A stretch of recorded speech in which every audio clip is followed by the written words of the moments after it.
बड़ी खबर यही है कि 4 महीने में पहली बार मध्य इजराइल पर हमला हुआ है। इंपॉर्टेंट लोकेशन है जिसको लगातार मैं जिक्र कर रही हूं कि किस तरीके से अब हमलों को अंजाम दिया गया और हमले को अंजाम दिया है हमास ने। किस तरीके से 1 दर्जन से ज्यादा रॉकेट दागे गए हैं। राफा से ये रॉकेट दागे जा रहे हैं, तेल अवीव में रॉकेट दागे जा रहे हैं। इजराइल की राजधानी में जिस तरीके से रॉकेट्स की ये बौछार हो रही है उसकी एक तस्वीर तो आपके सामने है, लेकिन अब देखिए किस तरीके से इमारतों को नुकसान पहुंचाया गया है। एक एक तस्वीर आपको दिखा रहे हैं क्योंकि अलग अलग इलाकों में जिस तरीके से काले धुएं का ये गुबार नजर आ रहा है, लोगों के घरों तक क्षतिग्रस्त हुए हैं। कुछ बड़ी इमारतें हैं जो इसकी चपेट में आई हैं और हमास ने जिस तरीके से इस वक्त हमलों को अंजाम दिया है, टाइमिंग तो इंपॉर्टेंट हो जाती है, लेकिन तेल अवीव पर हमले का मतलब क्या है प्रोफेसर अमिताभ? यही मेरा बार बार सवाल, ये जानना और समझना जरूरी कि एक तरफ हमास के ऊपर लगातार राफा में ऑपरेशंस को अंजाम दिया जा रहा है, मिलिट्री ऑपरेशंस को अंजाम दिया जा रहा है, उसी दौरान हमास खुद राफा से ही हमले को अंजाम दे रहा है तेल अवीव में। देखिए सुरभि, इसमें बहुत इंपॉर्टेंट ये है कि अब इसमें इजरायली राजनीति, मध्य पूर्व की राजनीति और अंतर्राष्ट्रीय राजनीति जो इस इशू पर रिवॉल्व कर रही थी वो थोड़ी बदल जाएगी।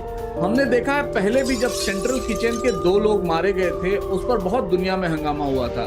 उसको छुपाने के लिए बेंजामिन नेतन्याहू ने ईरान पे या उनके प्रॉक्सीज पे अटैक किया, IRGC के कुछ कमांडर मारे सीरिया में। अब इसका इम्पैक्ट, इमीडिएट इम्पैक्ट राफा में वो और इंटेंसिफाई कर देंगे। ये बहुत गलत समय में हमास ने किया है, जबकि हमास ये चाहता था कि किसी न किसी तरह युद्ध विराम हो और वहां शांति हो। लेकिन ये एक बहुत बड़ा क्वेश्चन मार्क बेंजामिन नेतन्याहू के नेतृत्व पे है, जो कहना चाहते हैं कि हमास का वो नेस्तनाबूद करना चाहते हैं, वो उसमें भी अभी सफल नहीं हो पाए हैं। और आपने राफा का जिक्र किया, इसके पहले नॉर्दर्न गजा से भी अटैक किया गया है सोल्जर्स पे, यानी हमास खत्म नहीं हुआ है। देखिए सुबी, मैं ये बता दूं, कोई भी टेररिस्ट ऑर्गेनाइजेशन को जो सिविलियन के बीच रहती है उसको नेस्तनाबूद करना बिल्कुल इम्पॉसिबल है किसी भी मिलिट्री ऑर्गेनाइजेशन के लिए, खासकर जो ऐसे लोग जिनकी सिंपैथी हमास के साथ है। तो बेंजामिन नेतन्याहू का जो सेंट्रल ऑब्जेक्टिव है इस पूरे ऑपरेशन में कि वो हमास का नाश करना चाहते हैं, वो नहीं हो पा रहा है। एक बड़े पॉइंट को आपने उठाया है, और चाहे वो हमास हो, हूती हो या हिजबुल्लाह हो, ये बात किसी से छिपी नहीं है कि ईरान किस हद तक समर्थन करता था इन सबको। एक बड़ी खबर और आ रही है, फिर मैं आऊंगी अश्विनी श्रीवास आपके पास। हमास ने राफा से रॉकेट्स की बौछार की है। इजराइल डिफेंस फोर्स ने फोटो पोस्ट की है, ये देखिए, ये राफा से हुई है बौछार रॉकेट्स की, और ये हमास की तरफ से जो आया है सामने, ये देखिए, राफा इलाका एक हमास के बॉर्डर लाइन पर आता है राफा इलाका, जहां पर तेल अवीव पर रॉकेट दागे गए हैं। लेकिन अगर आप ये देखेंगे, इतनी सारी लाइन एक साथ नजर आ रही है, इसका मतलब एक साथ कई रॉकेट्स दागे गए हैं।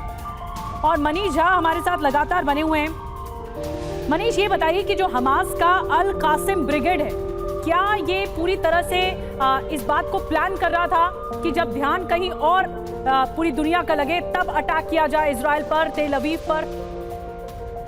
देखिए, सबसे महत्वपूर्ण है कि IDF ने जो फोटो रिलीज किया है कि रफा क्रॉसिंग के पास से एक साथ कई रॉकेट दागे जा रहे हैं, इसका अपने आप में बहुत महत्वपूर्ण है। दरअसल इजराइल ये बात इंटरनेशनल कोर्ट को, पश्चिमी जगत को और पूरी दुनिया को बता रहा है कि बताइए, जिस रफा के लिए आप लोग चिंतित हो रहे थे, जहां पर ये आदेश आया इंटरनेशनल कोर्ट का कि इजराइल वहां पर मिलिट्री एक्शन नहीं करेगा, वहीं से हम पर रॉकेट दागे जा रहे हैं, हमास वहीं बैठा हुआ है, इसलिए हम अपना एक्शन क्यों ना करें। दरअसल इस एक तस्वीर ने इजराइल के आर्ग्यूमेंट को बहुत मजबूत कर दिया है। प्रोफेसर अमिताभ बिल्कुल सही कह रहे थे, हमास के लिए ये सबसे गलत समय था। अगर हमास का मकसद नेतन्याहू को कमजोर करना है, अगर हमास का मकसद इजराइल को दुनिया में अलग थलग करना था, तो कम से कम आज उसे हमला नहीं करना चाहिए था। और हाँ, ये बात जरूर है कि 7-8 महीने बीत जाने के बाद भी हमास की स्ट्रेंथ में मुश्किल से 1/3 की कमी आई है, 2/3 है। तो 2 महीने से लगातार बमबारी के बावजूद अभी तक अगर हमास का पूरा सफाया नहीं हुआ है, तो इजराइल कब सफाया कर पाएगा, ये एक अलग सवाल है। बड़ा सवाल